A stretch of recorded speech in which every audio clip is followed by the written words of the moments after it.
संतों के स्नान करने का सिलसिला जो है वो शुरू हो गया था। वहीं श्रद्धालु भी यहाँ पर लगातार पहुंच रहे हैं और आज पहला दिन है। वहीं सुरक्षा के मायने से बात की जाए तो सुरक्षा के पुख्ता इंतजाम प्रशासन की ओर से किए गए। जिस तरीके से सीएम योगी आदित्यनाथ की ओर से कहा गया था कि इस बार का महाकुंभ जो है तमाम व्यवस्थाओं और सुविधाओं का मानक होने वाला है, तो कहीं ना कहीं वो धरातल पर भी उतरता हुआ नजर आ रहा है, क्योंकि इस बार का महाकुंभ बहुत ज्यादा अलग है। 144 साल बाद यहाँ पर स्नान का योग बना है। इसी के साथ आधुनिकता का भी यहाँ पर प्रमाण देखने को मिलेगा, चाहे वो आर्टिफिशियल इंटेलिजेंस का इस्तेमाल हो, सीसीटीवी कैमरे हो, या फिर तमाम जो एनएसजी कमांडोज यहाँ पर तैनात किए गए। इसी के साथ एनडीआरएफ, एसडीआरएफ की टीमें भी तैनात की गई हैं। और इस बार के महाकुंभ का क्या कुछ विशेष महत्व है, इस पर ज्यादा चर्चा के लिए हमारे साथ हिंदू धर्मगुरु जुड़ गए हैं। परिचय आपका करा देते हैं। आचार्य प्रमोद मिश्रा जी हमारे साथ जुड़ गए हैं। सर, बहुत बहुत स्वागत है आपका। हिंदू धर्मगुरु हैं। विष्णु विनोदम जी महाराज भी हमारे साथ जुड़ गए हैं, हिंदू धर्मगुरु है। सर, आपका भी बहुत बहुत स्वागत। पहले आचार्य प्रमोद मिश्रा जी आपके पास आऊंगी। इस बार का महाकुंभ कितना खास है और 144 साल बाद स्नान का योग बनना, किस तरीके से इस बार के महाकुंभ को देख रहे हैं आप? निशु जी, सबसे पहले आपको बहुत बहुत मंगल कामना इस महाकुंभ की और पावन पर्व की जो है, और साथ साथ जो हमारे दर्शक हैं नेटवर्क टन के, इन सबको बहुत बहुत शुभकामना, बहुत मंगल कामना महाकुंभ की। और दूसरी बात, आपने कहा कि ये खास क्यों है, ये विशेष क्यों है। बिल्कुल। विशेष इसलिए है कि पहली बात तो 144 साल बाद है, और दूसरी बड़ी बात ये है कि इस महाकुंभ में जो तैयारियां चल रही हैं, जो व्यवस्थाएं हैं, साथ साथ सबसे बड़ा जो रोल होता है, वो कहते हैं यथा राजा तथा प्रजा। जब राजा यानी सरकार का जब बहुत बड़ा योगदान होता है धर्म के प्रति, तो वो अपने आप ही ऑटोमेटिक कहा जाए कि अपने आप ही वो सकारात्मक हो जाता है, उसका महत्व अपने आप ही बढ़ जाता है। दूसरी बात यह है कि इस महापर्व में, महाकुंभ में, जो कि 144 साल बाद है, बड़े बड़े संत महात्मा जो कि 10-10 साल तक पहाड़ों की गुफाओं में बैठे होते हैं, तपस्या में रत रहते हैं, वह इस बार भी महाकुंभ में पहुंच करके स्नान करेंगे, पुनः जा करके अपने अपनी गुफाओं में जो तपस्या में रहते हैं, तपस्या में वो दोबारा हो जाएंगे। और यहाँ की देखिए महत्ता कितनी अद्भुत है, कितनी आश्चर्यचकित है। जब देवासुर संग्राम होता है तो संग्राम के समय एक एक करके 14 रत्न निकले। 14वां रत्न जो है धर्मंतरी भगवान के द्वारा अमृत कलश निकला। उस अमृत कलश को लेकर के देवताओं और दानवों में विवाद होता है। कोई कहता है, देवता कहते हैं मुझे चाहिए, और दानव कहते हैं इसको मैं लेकर के इसका पान करूंगा। ऐसी व्यवस्था बनती है। लेकिन जब विवाद होता है, अमृत तो एक ही है, उसको बंटवारे के लेकर के, यानी बांटने को लेकर के, भगवान नारायण को अपना स्वरूप देना पड़ता है, मोहिनी का। भगवान ने एक मोहिनी अवतार लिया और आकर के उस अमृत कलश का वितरण करती हैं। उनको देवताओं का पान किया, देवताओं को अमृत कलश का पान कराया, और दैत्यों को रूप मोहिनी का पान कराया, रूप सुधा का पान कराया। दोनों ने अपना अपना पान किया। वहीं पर एक राक्षस था, इसका नाम था स्वर भानुराम का राक्षस। वह पहुंच करके देवताओं की पंक्ति में बैठता है और अमृत पान गलती से कह सकते हैं वो कर लेता है। जब यह दृश्य सूर्य और चंद्रमा ने देखा तो भगवान को आगाह किया कि भगवान ये सब तो एक अपराध की श्रेणी में बन गया, ये क्या हो गया। तो तुरंत भगवान ने अपना चक्र छोड़ा और शरीर के, जो कि स्वर भानुराम का जो दैत्य था, उसके शरीर के 2 टुकड़े हुए। सिर बना राहु और धड़ बना केतु के नाम से, 2 ग्रह की उत्पत्ति भी हो गई। इस तरह से ये वही महत्व है। और उसको लेकर के जब संग्राम हुआ तो जब अमृत कलश से 4 बूंदें धरती भर पर टपकी थी, जो कि उज्जैन, नासिक, प्रयागराज और हरिद्वार, ये 4 जगहों पर गिरी थी। तो यहाँ पर ग्रहों की परिस्थितियों के अनुसार जब भगवान गुरुदेव वृषभ राशि में रहते हैं और सूर्य मकर राशि में रहते हैं, तो ये महाकुंभ प्रयागराज में होता है, जो कि इस समय हम लोग देख रहे हैं।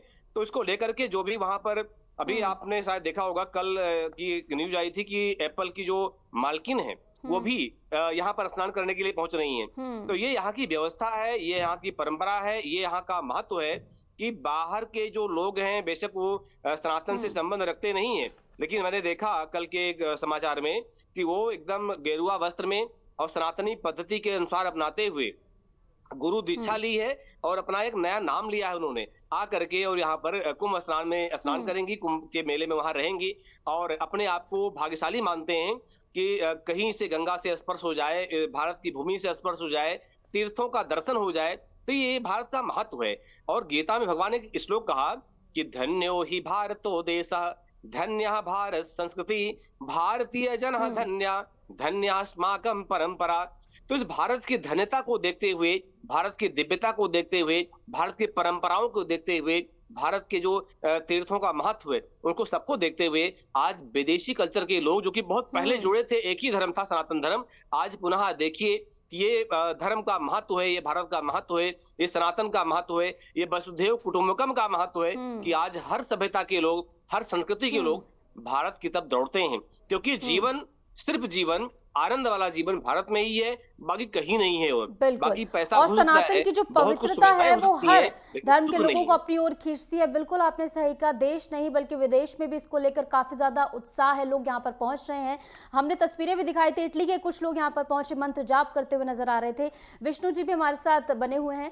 विष्णु जी देखिए, अनेकता में एकता का प्रतीक भी इस बार का महाकुंभ है। बड़ी विडंबना है क्योंकि आज के समाज में अगर इसे जोड़कर देखा जाए तो बहुत ज्यादा काटने की राजनीति जो है की जाती है, बांटने की राजनीति की जाती है, लेकिन इस बीच महाकुंभ जो एक बड़ी चुनौती देता हुआ इसे नजर आता है। और इस बार के महाकुंभ को किस तरीके से आप देख रहे हैं, कितना खास, इस बारे में भी बोलिए।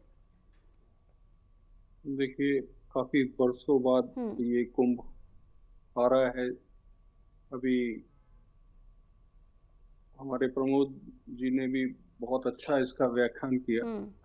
और इम्पोर्टेंट बात यह है कि कुंभ की महत्वता क्या है, ये जानना जरूरी है।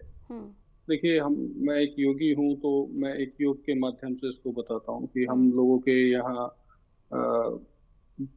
समाज को किस प्रकार देखा जाता है। तो योगियों में समाज, ईड़ा और पिंगला, 3 नाड़ियां हैं, तो उसमें ईड़ा पिंगला समाज को कहा गया है। और योगी समाज से हट करके काम करता है, तो वो समाज से थोड़ा सा कट के काम करता है। तो समाज, जब ये मंथन, समाज क्या है, सही और गलत, 2 लोग का मिश्रण समाज है। कुछ लोग सही होंगे, कुछ लोग गलत होंगे। जब ये मंथन करते हैं, अब वहां बैठ करके सही लोग भी बैठेंगे, गलत भी बैठेंगे, वहां जब मथेंगे तो कुछ निकलेगा तो सबसे पहले विष निकलेगा। ऐसा नहीं है कि अमृत। सबसे आखिरी में 14 रत्नों में सबसे आखिरी में अमृत निकला, पहले भी निकल सकता था।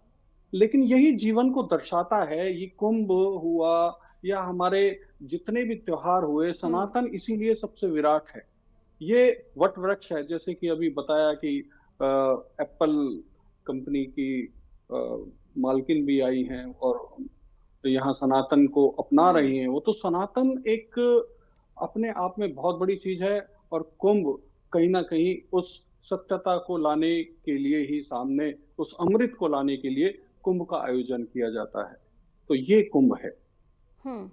बिल्कुल, और एकता का प्रतीक भी है।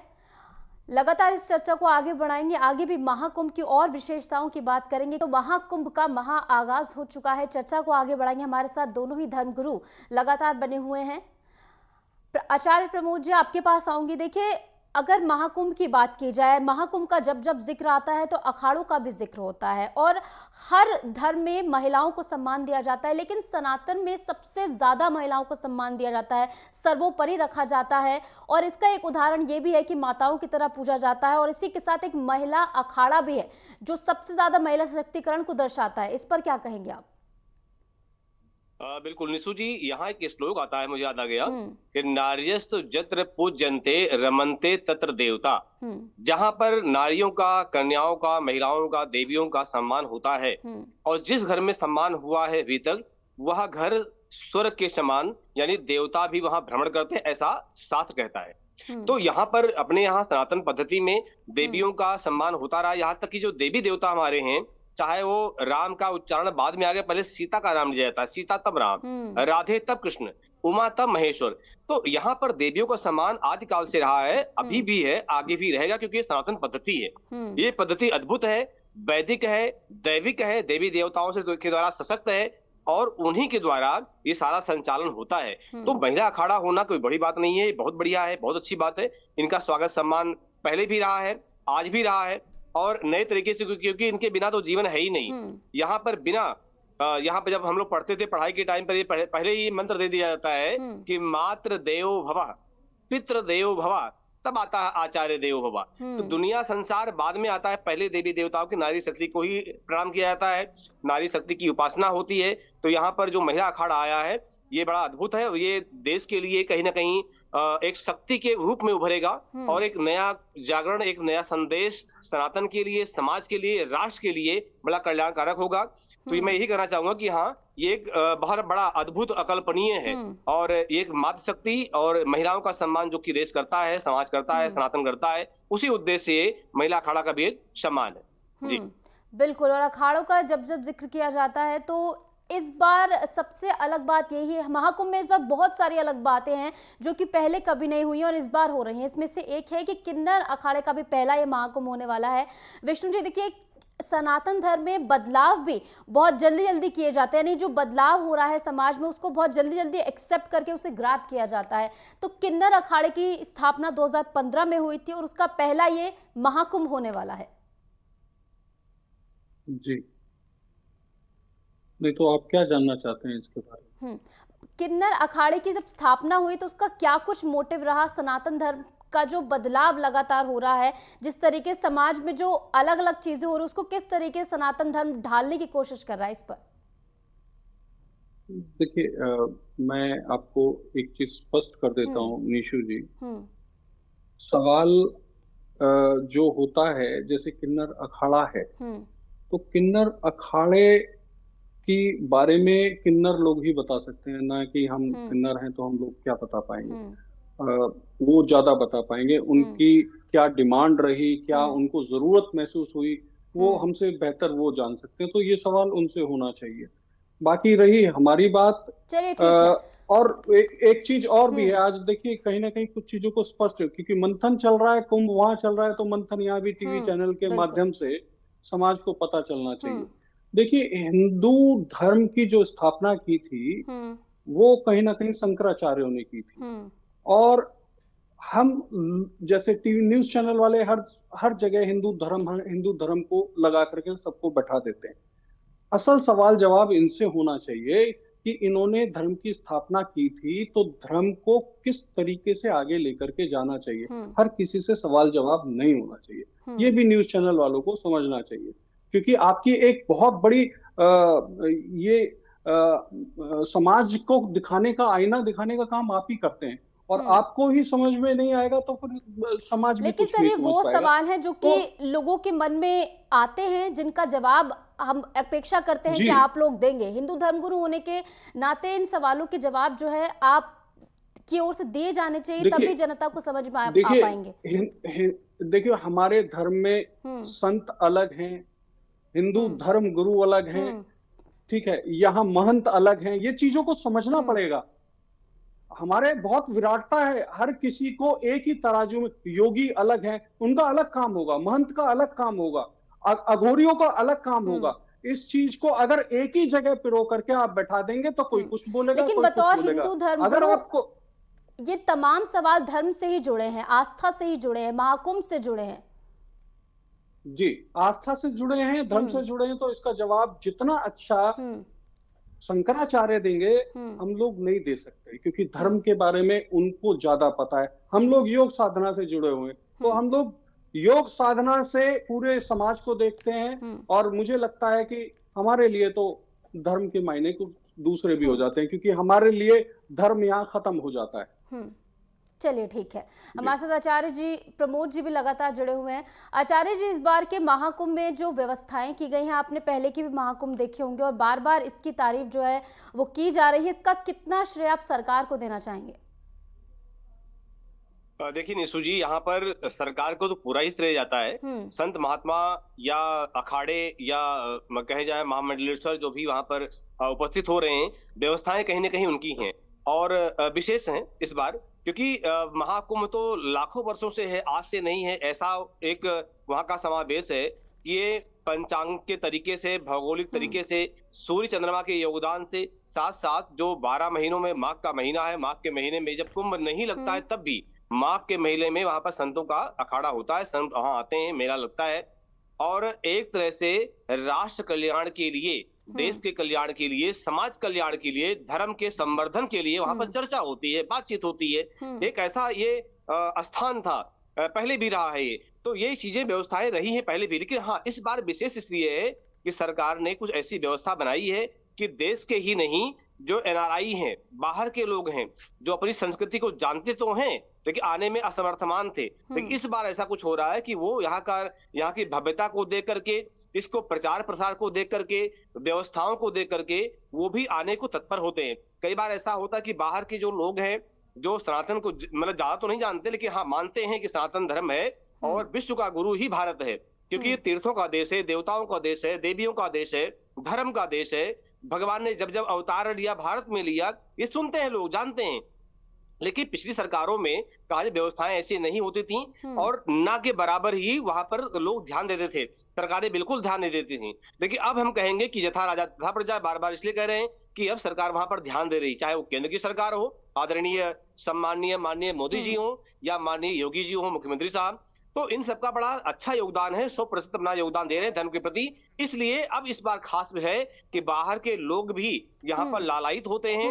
और अभी आप सुनते हैं कि लगभग कई करोड़ के माध्यम से वहां पर लोग इस बार जो है वहां पर आएंगे, गंगा स्नान करेंगे, अमृत कण का वो भी भाग लेंगे, वो भी उसमें उस डुबकी, श्रद्धा की डुबकी में लोहे लेंगे और अपने आप को समाहित करेंगे, अपने आप को भाग्यशाली मानेंगे। तो ये इस बार इसलिए खास है क्योंकि सरकार का सबसे बड़ा योगदान मानूंगा इस बार बाहर के लोगों को खींचने के लिए, विदेशियों को खींचने के लिए, सनातनियों को खींचने के लिए, जो बाहर बैठे हैं लेकिन उपस्थित नहीं हो पाते हैं, इसलिए इस बार खास है। निशु जी बिल्कुल, और इस बार का महाकुंभ कई मायनों में खास है, एक लंबी फहरिस्त है इसकी खास होने की। फिलहाल बहुत बहुत शुक्रिया आप दोनों का हमारे साथ जुड़ने के लिए, इस चर्चा को आगे बढ़ाने के लिए।